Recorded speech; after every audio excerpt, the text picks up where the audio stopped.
Now, this verse has always been used and it's always been out of context. So let's go here. Let's go to John 14 and 9. Let me bring my Bible up.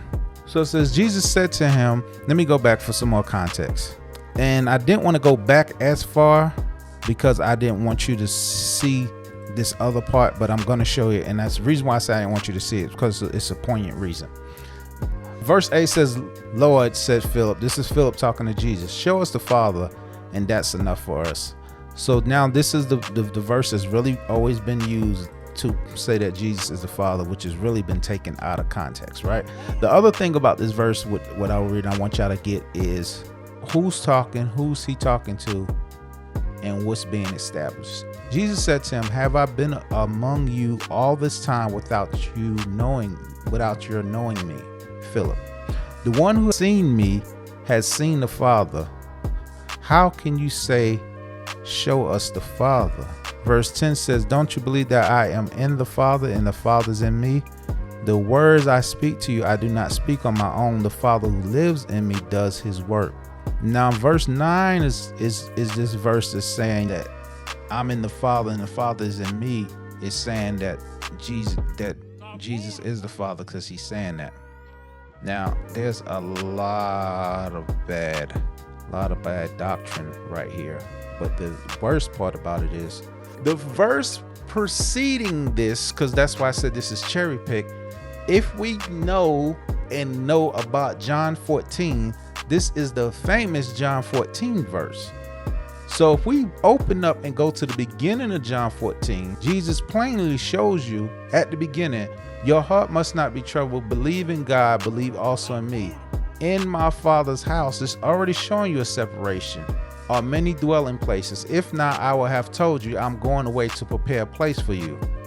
If I go away and prepare a place for you, I will come back and receive you to myself. That's him coming back on the last day, coming for the bride, so that where I am, you be also. You know the way where I am going. Lord, Thomas said, we don't know where you're going. How can we know the way? Then Jesus says in verse 6, I am the truth, the way, and the life. No one comes to the Father except through me. Now, verse 7 plainly says, if you know me, you also know my Father. From now on, you do know him and have seen him. So why would you go to verse 9 and assume Jesus is the Father, according to this verse? And then on top of that, it says that the Father is doing the works in him. So if I go here, let me put a pin in that.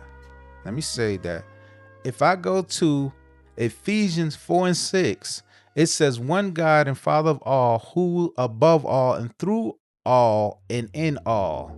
This verse is saying that the Father is in all of us. Does that make us the Father? No.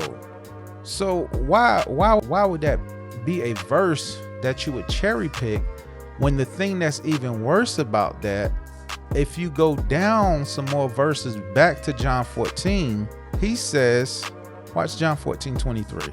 Jesus answers, anyone loves me, he will keep my word. My Father will love him, and we will come to him and make our home with him.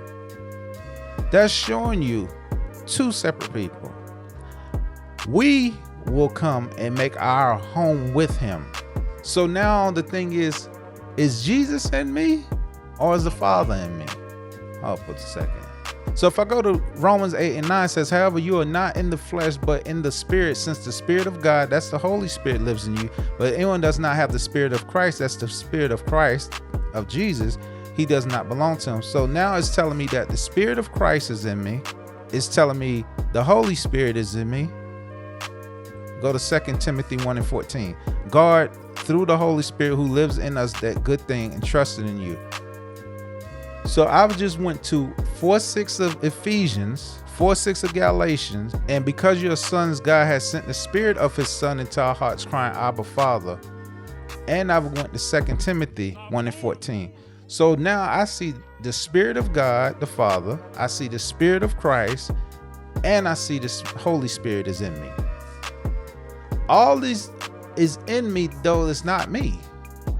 I'm not them. So that tells me that I'm not the Father, I'm not the Son, and I am not the Holy Spirit.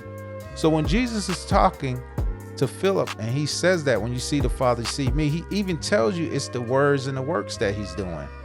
That's why he's saying you see me, because it's the same thing. It's just like saying, if you see your child and your child is doing a lot of things, and after a while you'll look at your child and you can see yourself in them. Because I used to do something just like that. I do that way. I'll move just like that. I'll react just like that.